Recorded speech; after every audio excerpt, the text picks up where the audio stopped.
The Ava Isle is an interesting project because it is so radical in its thinking.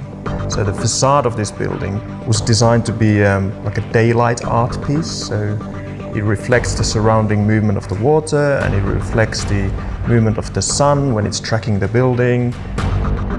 The overall concept is essentially to turn diving into a spectator sport. So you have an audience watching diving. But basically there's like a gigantic water cube that sucks the water from the sea and has an audience sitting around it. And you can see what's going on. So okay, it can be used for learning to dive, but then it can be used to create new games, new sports, all sorts of things. And then at night, it turns into underwater theater. So the lighting there, like often, is the best way. The lighting takes kind of a supporting role. At night, we try to bring this idea of the underwater world. But what it has is lights in constant movement, and in this case, we again use biomimicry, and we mimic the behavior of the schools of fish. So the light behave the way a fish would behave, and again, it's all created in real time all the time. There is no video clips, there is nothing pre-recorded. It's mathematical modeling of the behavior of the fish. I am Tapio Rosenius. I do lighting design for built environments. Basically means we work in architecture, light art interventions, but that are sort of permanent in their nature. Our work tends to sort of explore new possibilities and new ideas in the context of architecture and what light could do. You know, artificial light is, in my opinion, very underutilized. So now we have the headquarters of the company in Madrid. So this is where we founded a lighting design collective. And we have an office in London, who's headed by my partner Chris Grow, and another office in Helsinki, who's headed by my partner Jari Vuorinen there. And we operate very internationally, so whilst we're sort of very European at heart, a lot of our work is outside Europe.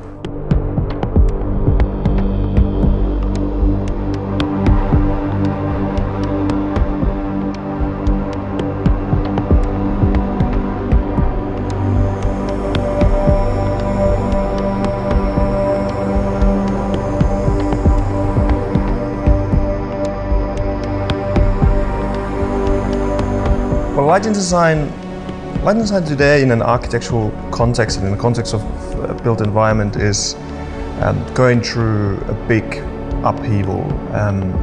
We're living still this sort of a threshold period where a lot of things are changing, and that change is driven primarily by technology. So it's an advent of high quality LED light sources. I mean, that process has already taken over 15 years, but we're now begin to really see the impact of it. So things are changing.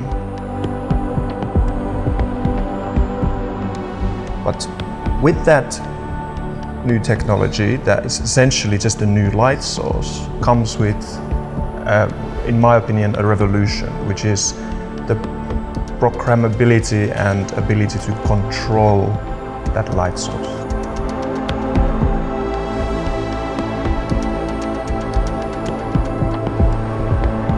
We do work a lot with interactivity, and we try to analyze that a lot in the context of artificial light and the built environment. It makes perfect sense somehow that we should, in a very effortless way, be able to interact with our surroundings. Light is part of that. Most of our work currently is exploring that from a quite an artistic perspective, more than from a sort of pure functional perspective, and also from a sort of experiential perspective. So we try to offer an experience and offer a surprise.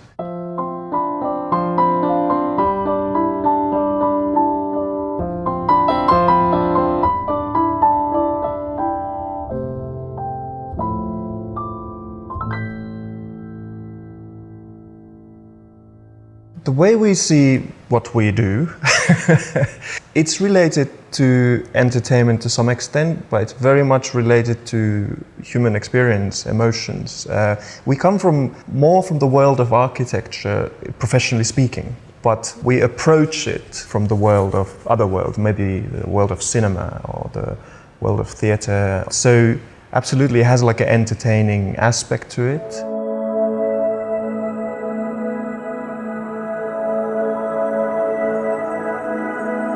You know, you try to provoke emotion.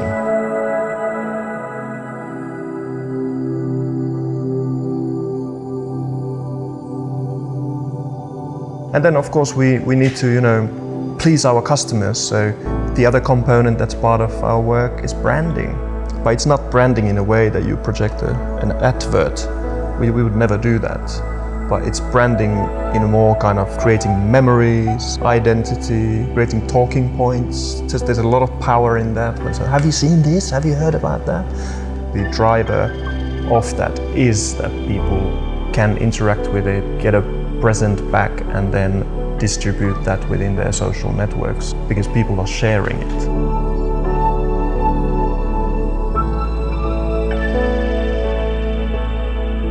I'm originally from Finland, about 800-900 kilometers north from Helsinki. Nice area to live, a bit cold and a bit dark in the winter time. So that was my childhood there. During that time already, I sort of got quite interested of lighting design. And then I ended up doing studies of 3.5 years of lighting design, kind of other visual arts as well, media. Ended up doing an internship in Edinburgh, Scotland. And then after that internship, they offered me a job, and I met this really nice Spanish girl, who's now my wife. So together with her a couple of years later, we moved to London. So hence we moved to Madrid.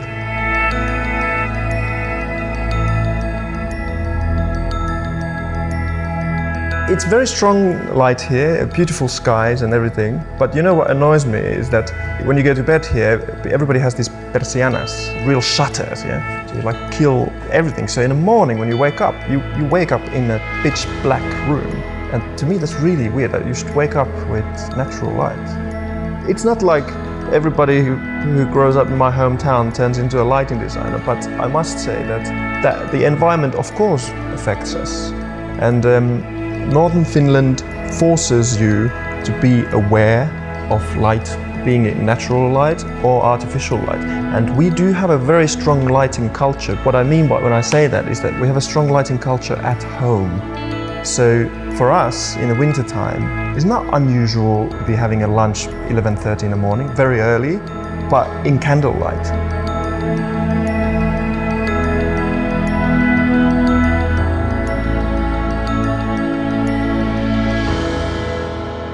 Everything you see is reflected light.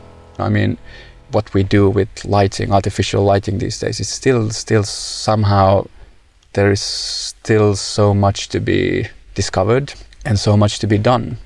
So it's an instrument, and if you have an instrument, then you have to practice every time. I'm Jari Vuorinen, lighting designer from Helsinki, Finland. I live and work here. I work for a company called Lighting Design Collective, and my main function is to try and find new work for us here. The story is, I met this guy 20 years ago called Tapio Rosenius. We were studying together, and through many events we ended up studying twice together. And then Tapio went abroad to work in the UK, and then 20 years afterwards we met again, won a competition, and decided to set up a company here.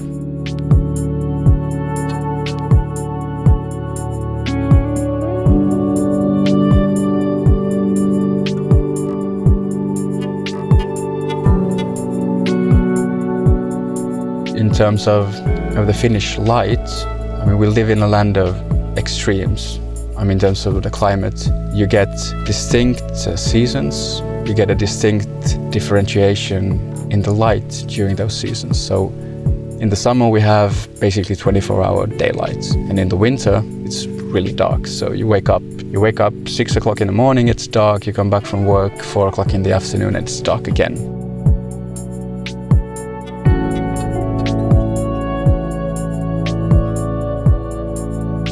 So what is more interesting in terms of the lighting is to try to find sort of nuances between the white shades and not going for colors instantly. That's something you see very often.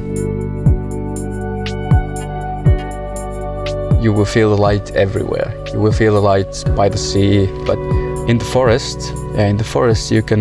you actually in the forest you live by the light. I mean, if you move around in the forest, the sun moves, everyone knows that, but in the forest you can sense that, and it gives you direction, and it also gives you tremendous amount of feeling of space.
Öiset helminaat, minä sinulle ojensin, mutta minne sitten katosit, oi kauneimpani. Öiset helminaat, minä sinulle ojensin. The silo is basically artificial intelligence, so it has a mind of its own. It reacts to certain things. It reacts to the wind speed of Helsinki in real time. So what happens is that the LED pixels are like a flock of birds. The intelligence programmed into the system is a flock of birds. And each time the wind speed picks up in Helsinki, this program throws in virtual hawks, and the flock of birds start to sort of try to escape the hawks. And the more the wind blows, the more hawks there are, and again we get a bit more action going on.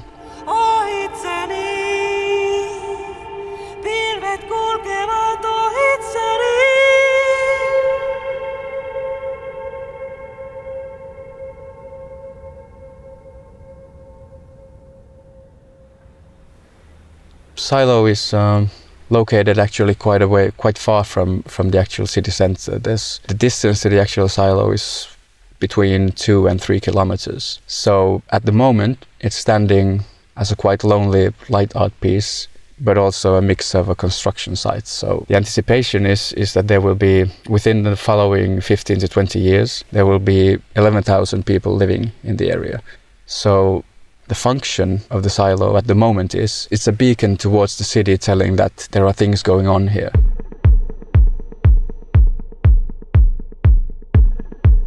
Now the silo is basically working as a backdrop for a lot of events. There are people getting married. There have been these special corporate events there, and also more pop-up style things like barbecues and things like that. And the big question is, okay, what will happen in the future when there are those 11,000 new residents living by? Will it become a cafe? Will it become something else? We don't know yet, but that's interesting. But right now it's working as a sort of event location.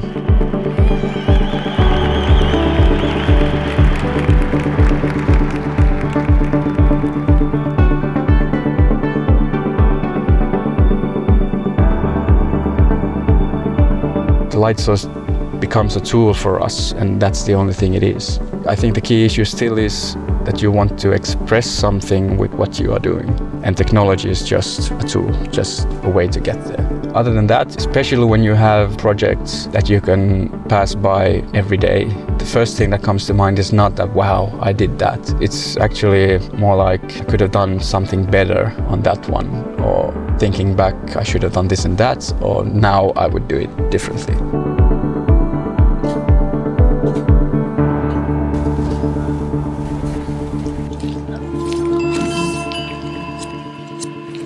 On the internet, nobody knows you're a dog. That sort of caught our eye, and we sort of started thinking about a concept regarding anonymity and perceived anonymity. It gives them a sense of power. It might be false, but you get empowered to say whatever you want, in good and in bad. And that's sort of what the internet does to you also. Ja painanut polvelleen, mutta köyhänä ei ole tohtinut, vaan on jättänyt. Pilvet kulkevat ohitseni, pilvet kulkevat ohitseni. Ohitseni, pilvet kulkevat.